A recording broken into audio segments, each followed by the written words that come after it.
Mga halamang kayang tanggalin o kayang iwasan ang pagkakaroon ng mold sa bahay. Mga puting animoy amag na parang mga lumot na nakadikit sa inyong mga dingding. Kung minsan po makikita yan sa mga CR, sa kusina. Pasakol po dyan yung pong problema sa ating kalusugan. Mga halamang kayang tanggalin o kayang iwasan ang pagkakaroon ng mold sa bahay. Yan po yung ating topic. Hello everyone, this is Hermes Unao, Mini Dino Park and Eco Garden. At ngayon nga pong araw na to, pag-uusapan natin yan dito sa ating YouTube channel. Mga puting animoy amag na parang mga lumot na nakadikit sa inyong mga dingding. Kung minsan po makikita yan sa mga CR, sa kusina, yan and even minsan makikita nyo yan sa mga libro, dahil kumakapit din yan sa papel o kaya sa glass, yan po ay mga molds na dulot po nung mga mataas na indoor humidity, at kapag nangyayari po yan, yung mamasa-masa yung paligid, nadidevelop po yan, minsan nasisira po yung ating bahay, minsan nagkakaroon ng problema dun sa mga woods, rumurupok yung mga materyales ng ating bahay, talaga namang nagkakaroon ng problema. Pero mas masakol po dyan yung pong problema sa ating kalusugan kapag merong mga molds, lalo na po yung mga may problema sa paghinga, mga asthmatic, nakakasama po, ngayong araw po na to, pag-usapan natin dahil meron pong mga halaman na kayang-kayang labanan yan, at yan yung ating tatalakayan sa ating pagbalik. Kaya ako ready na kayo mga ka-MDP, tutok lang po.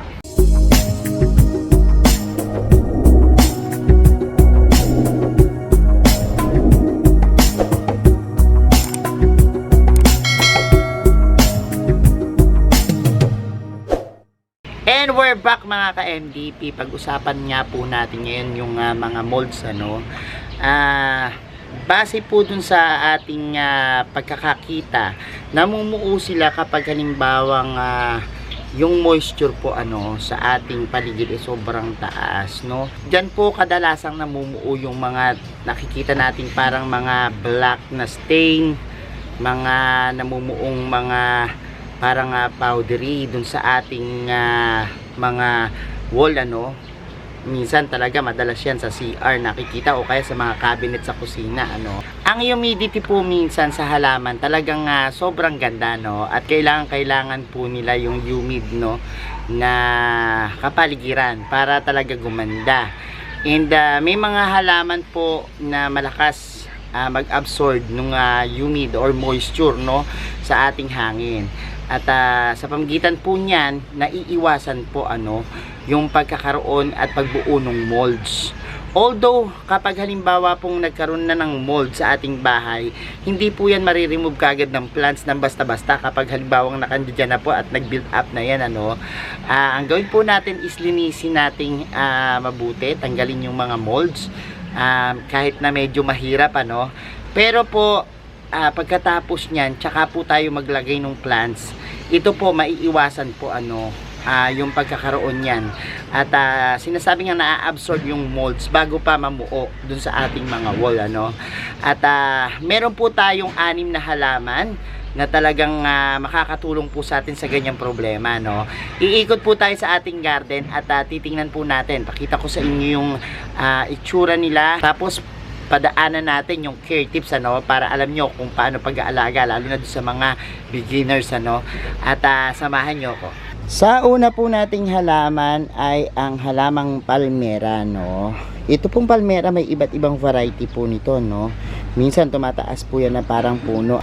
Yung mga palmera po magandang i-display, lalo na sa mga corner ng bahay. Makita nyo po yung kanyang mga dahon na marami po sa kanyang stem, may mga extended na parang mga walis, o palaspas na structure. Ito po kayang i-remove yung mga moisture at mag-prevent ng mold. Kailangan lang po nito is bright na shaded light para sa kanyang posisyon. Kaya niya pong i-tolerate yung certain dryness, at kaya madaling alagaan. Ideal po ito sa beginners kung kayo nagsisimula pa lamang dahil hindi masyadong alagain yung halaman na ito. Yan po yung unang-unang halaman natin na kung gusto nyo pong matanggal yung mga molds or maiwasan yung pagbibuild up niyan, mag-alaga po kayo nito. Sa pangalawa naman po nating halaman, ito pong snake plant. Marami pong iba't ibang varieties niya. Ito po yung isa na talagang masabi kong common lang. Katulad po nung ating mga may yellow naman na mothers-in-law. Napakadali po nitong alagaan na indoor plants. Nabubuhay po siya sa warm and humid na environment. Dahil po dyan, kaya niyang i-remove yung mga airborne na toxins. Maganda rin po siya. Napaka-aesthetic nung kanyang pleasing look na talaga namang kaakit-akit kapag display dun sa ating bahay dahil dun sa kanyang upward na paglaki, upward na growth. Pero bukod po dyan, isa po ito sa mga nagtatanggal ng mga mold sa ating bahay. At dahil nga po dun sa kanyang abilidad na yan, talagang makakatulong po sa atin yan sa ating kalusugan. Maganda. Sa pagtutubig po sa kanya, wag po siyang i-overwater dahil maaari pong magkaroon siya ng root rot na tinatawag at hintayin lang pong matuyo yung tubig. Dahil po ito gusto ng araw pero kaya niya rin naman pong i-tolerate yung shaded na condition Kaya po sobrang daling alagaan, magandang i-display ang snake plants at siguradong iwas sa mga namumuong molds. Sa pangatlo naman po nating halaman ay ang mga Boston fern. Yan. Itong mga Boston fern, kita nyo naman po mapipino yung kanyang mga dahon. Pero marami din po siya. Sinasabi nga na mas makapal at lush yung inyong Boston fern, mas maganda po at mas makakatulong po yan sa pagtanggal ng molds. Kaya po nitong mag-thrive sa high humidity. At kapag mataas yung humidity, talaga pong nakukuha nitong mga Boston fern. Kaya po ang nangyayari, kapag nakuha po ng Boston fern yung excess na humidity sa ating bahay, iwas po sa pagbuo ng mga amag na tinatawag o mga fungus sa ating mga bahay. Perfect po siya sa low level light spot sa ating mga tahanan or even sa ating garden at naturally niya pong ina-absorb yung moisture. Sa pamagitan po ng dahon niya, binabalanse niya po yung humidity Lagay lang po siya sa indirect na sunlight at regular niyo po siyang tubigan para mas gumanda pa po yung inyong mga Boston fern. Sa pang-apat naman po nating halaman yung peace lily Napaka-perfect niyang low maintenance plants at kaya niyang mag-thrive sa mga humid and warm na lugar. Mas malago po yung inyong mga peace lily, mas effective po yan sa pagtanggal ng mga molds. Nire-remove niya po yung airborne toxins at sinuswap niya yung carbon dioxide dun sa mga life-giving nating na oxygen dahil po ang oxygen yan po yung ginagamit ng mga tao para mabuhay. Huwag po siyang ilagay sa direct na sikat ng araw dahil ayaw niya po yun.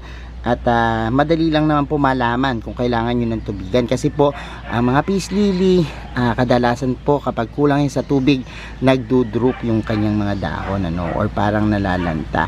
Pero kapag diniligan nyo rin po siya kaagad, babalik po yan sa dati yung kanyang magandang dahon. Sa panglima po nating halaman, ito pong mga spider plants. Ang spider plants po, kung mapapansin nyo po, meron yung iba't ibang varieties. Minsan may yellow, minsan plain lang po na green. Pero napakarami pong benepisyo ng mga spider plants. Bukod po sa pinupurify niya yung air and yung mga molds po tinatanggal niya kung kayo isa sa mga nag-struggle dun sa mga namumuong mga mancha-mancha, itim-itim sa inyong mga wall, yan po, magandang meron kayong alaga nito dahil ina-absorb niya po yung excess na humidity at nire-rebalance niya yung indoor air. Maganda rin po ito dahil dun sa kanyang spiderlings maaari kayong makapagpadami. Ikat nyo lang po ito yung mga maliliit na babies niya at itanim sa lupa, talagang dadami na po yung inyong spider. At kapag marami po kayong spider plants na nakahang at nakatanim at ginawa nyo pong house plant, sigurado po na mas magaan yung paghinga nyo, lalo na yung mga may asthma kasi po sabi ko nga sa inyo, ito kaya niyang linisin yung hangin. Bukod doon, yung molds na nagiging sanhi po nung hika, talagang natatanggal niya. At sa panghuling-huli po nating halaman, yung English ivy, no?